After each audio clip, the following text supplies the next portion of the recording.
美国斩杀线火了，但你不知道的是，美国斩杀线竟是现实版人类清洗计划。如果我说电影里血腥的人类清洗计划根本就不是虚构，而是正在美国真实上演的现实，你敢信吗？西雅图的下水道里曾被捞出多名冻僵的程序员尸体，他们3个月前还拿着6位数年薪实现咖啡自由。要知道，美国街头的流浪汉平均寿命也只有3到6年，死亡以后遗体甚至会被低价卖给医学院。这不是电视剧情，而是留美博主劳 A 深夜收尸的真实经历。今天这条视频绝对会颠覆你对人类清洗计划跟美国梦的所有认知。宋鸿兵早在货币战争中描绘以罗斯柴尔德家族为代表的国际金融精英，为争夺货币发行权、垄断全球财富，通过操控金融危机、诱发失业潮、垄断医疗资源等手段，来间接推动底层低效人口的自然消亡。本质上是一套隐性的人口筛选逻辑。可能有朋友会说，人类清洗计划不就是好莱坞的科幻 IP 吗？一群人在特定日子里合法杀戮，看着爽就完事儿了。但你不知道的是，货币战争作者宋鸿兵早在10几年前就揭露过一个更恐怖的真相：真正的人类清洗计划从来不是刀光剑影的暴力屠杀，而是金融精英用货币跟规则编织的无硝烟陷阱。而现在美国的斩杀线就是这套陷阱的完美落地版。在今天开始的正题前，咱们先给大家理清一个关键。我们今天聊的人类清洗计划有2个核心维度，一个是电影里暴力虚构版，另一个是货币战争里揭露的金融操纵版。后者比前者恐怖100倍，因为它藏在日常的细节里，让你死都不知道怎么死的。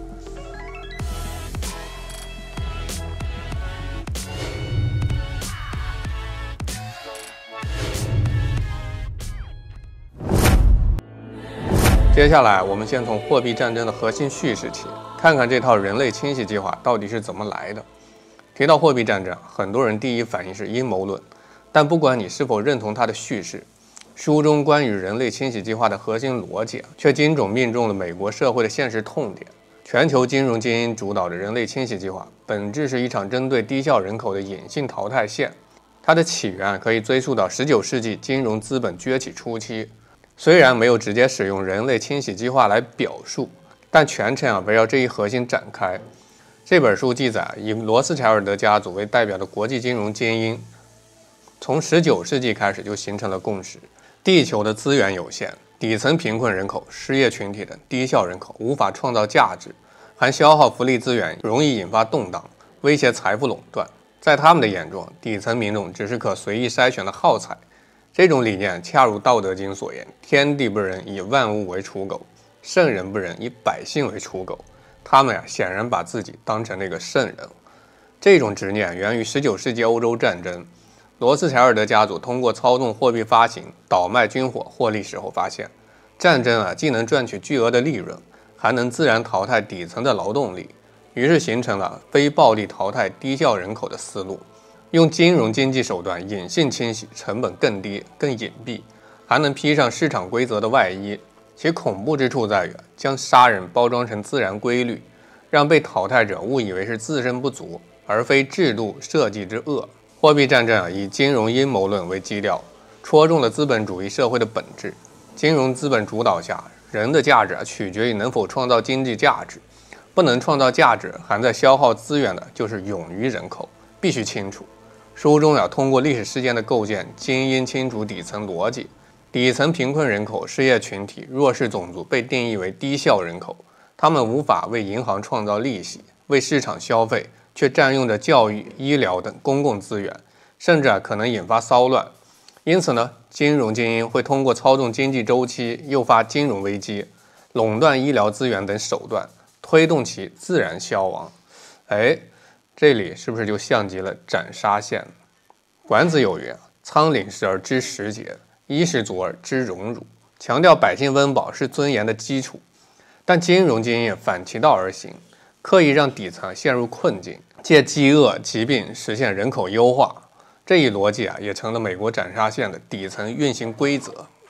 更可怕的是，货币战争揭露的人类清洗计划没有枪林弹雨，而是靠3把金融屠刀悄悄收割生命。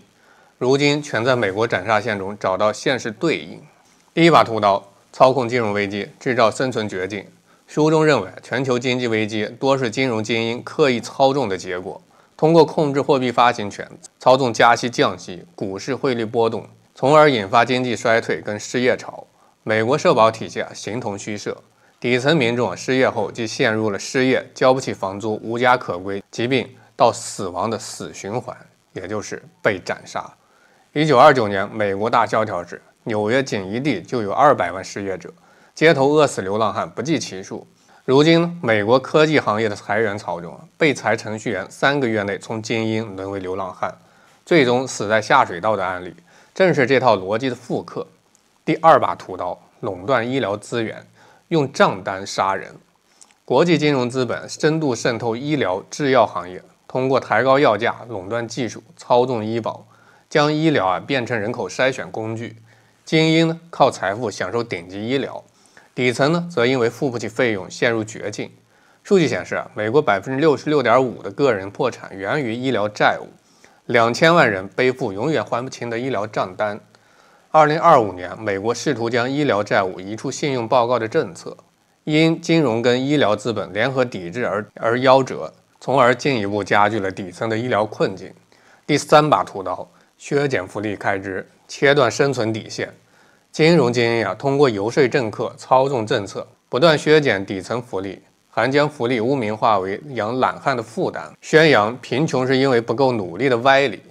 美国福利支出仅占 GDP 的 2.6%， 无法保障底层基本生存，失业救济、住房补贴等缺失，让底层群体遇到失业跟疾病等风浪，瞬间就跌入深渊。正如《论语》所言，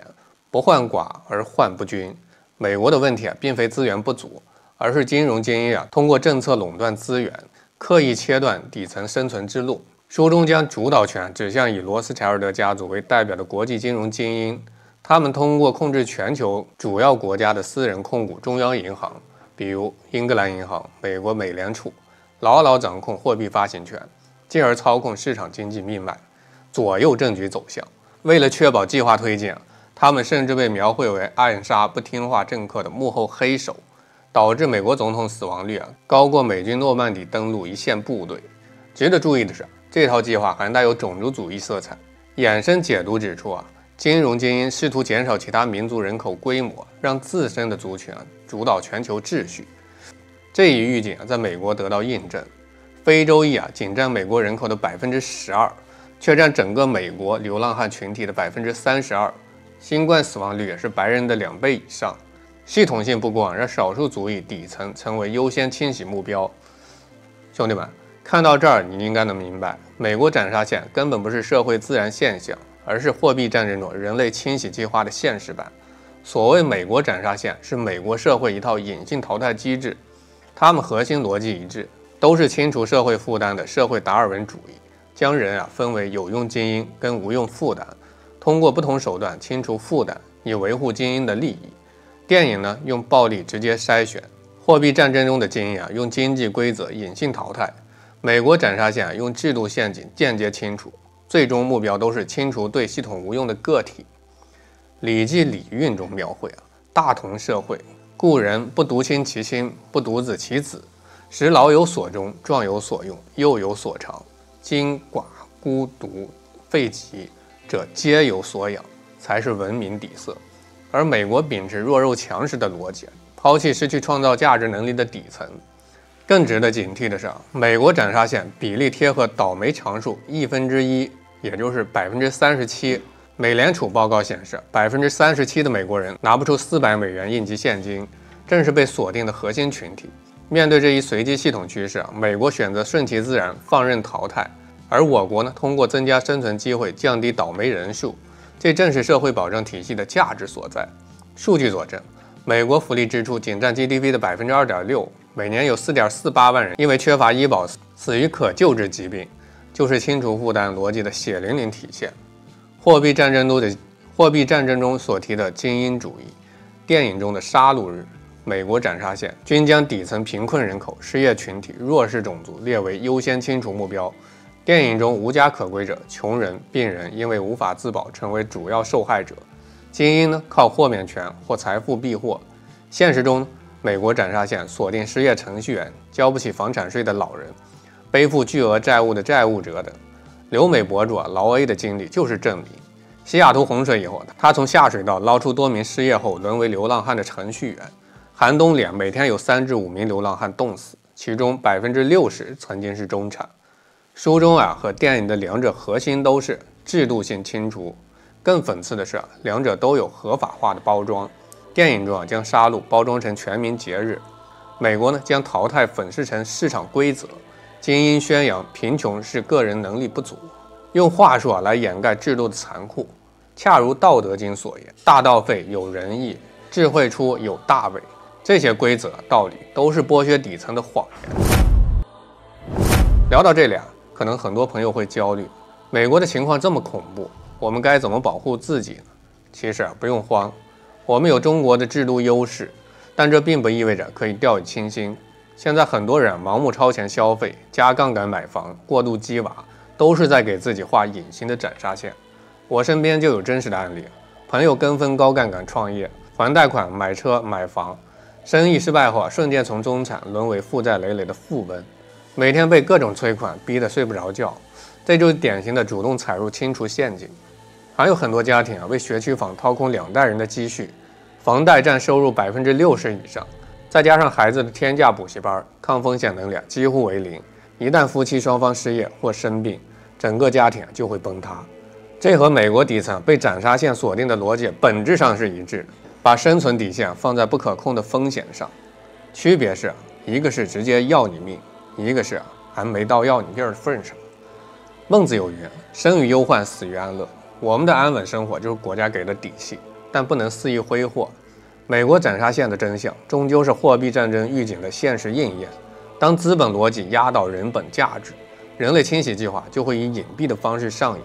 这世上没有凭空而来的安稳，而我们所拥有的远离斩杀线的幸福正是老有所终，又有所长的古训践行，是制度长城守护下的安宁。而这恰恰是我们对抗一切隐性剥削的最大底气。